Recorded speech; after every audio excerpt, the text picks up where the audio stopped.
Cop questions. Kathy Weiss wanted to know, actually wanted me to give her some advice. Her son wants to be a cop, and what would I tell him?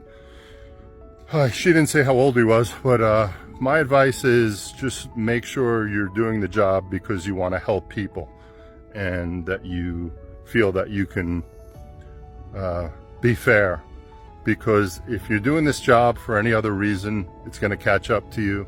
If you're doing it because you're insecure, if you're doing it because somebody said something about you, if you're doing it because you think you look cool in a uniform, or I want to drive fast, or I want to arrest people, just really think about this. There's some fun days, and then there's some really dark and ugly days, and you're going to have to deal with all sorts of tragedy. And it doesn't sound like a big deal now, but you're going to see things that you wish you never saw. You're going to see things to animals and children, and it's going to change you as a human being.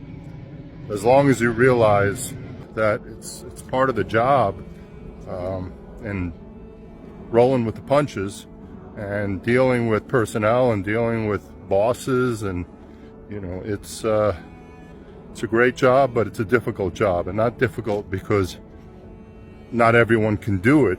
I just think that people don't realize all the negativity and darkness. There's a lot of fun, there's a lot of camaraderie.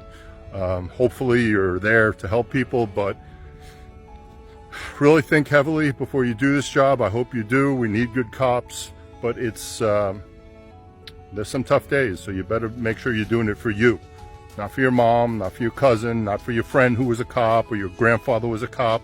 Do it for you. You better ask yourself really serious in your heart, is this something I want to do for the rest of my life? Because it's nowadays 25, 30 years before you can retire, so you better love it.